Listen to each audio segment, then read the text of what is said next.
परविंदर जी, देखिए जिस तरह से यूसीसी को लेकर पूरे देश भर में राजनीति हो रही है, सियासत गरमाई हुई है, सवाल यही है कि 9 साल से सरकार कहां थी, अभी क्यों जरूरत पड़ी, और कहीं न कहीं ये वोटों को लेकर वोट ध्रुवीकरण की कोशिश की जा रही है।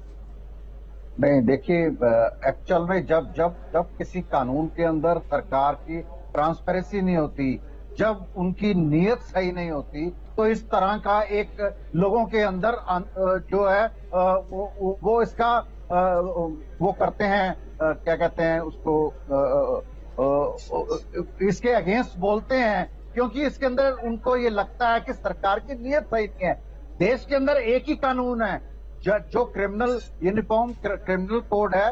ये जो देश के अंदर आप देखिए, हमारा देश जो है विभिन्नता में एकता है। वहां पे कितने सारे कल्चर हैं, कितने सारे रिलीजन हैं, उनकी अपनी रिलीजियस सेंटिमेंट्स हैं, उनके इमोशंस हैं, उनकी ये जो यूनिफॉर्म सिविल कोड है, ये शादी विवाह तलाक और इस तरह के कानून को चेंज करने का है कि एक होना चाहिए।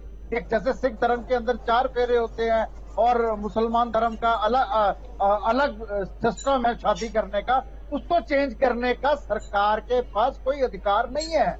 लोगों के रिलीजियस सेंटिमेंट्स के साथ खिलवाड़ करना, देखिए यहाँ पे मुगल आए, यहाँ पे ब्रिटिशर्स आए, उन्होंने भी कभी आपके कल्चरल या रिलीजियस सेंटिमेंट्स के ऊपर अटैक करा। मैं ये कहना चाहूंगा, लोग खुलकर नहीं बात करते।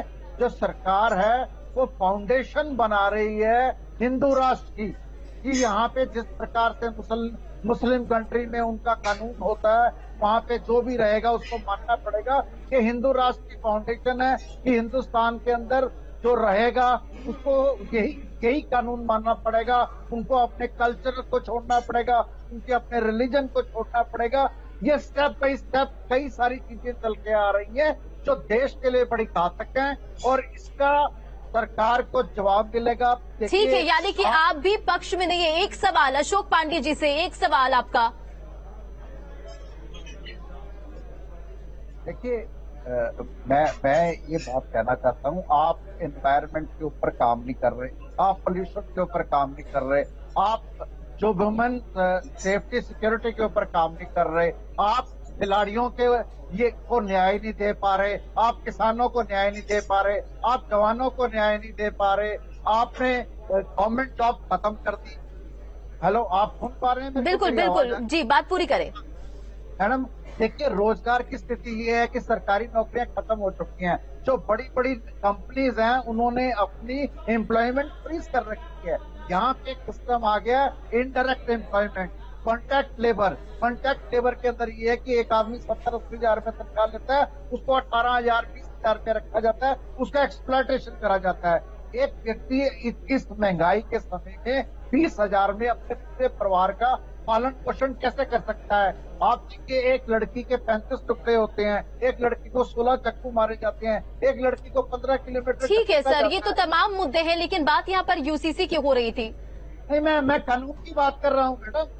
आप उन लोगों को फांसी नहीं दे पा रहे, आप कानून में बदलाव करिए, उसकी इम्प्लीमेंटेशन का भी तो रोड मैप दीजिए ना। ठीक है, पर लोगों को इनसिक्योरिटी है, उनकी सेफ्टी के ऊपर प्रश्न है, उस पर काम कीजिए, रोजगार के ऊपर काम कीजिए, महंगाई के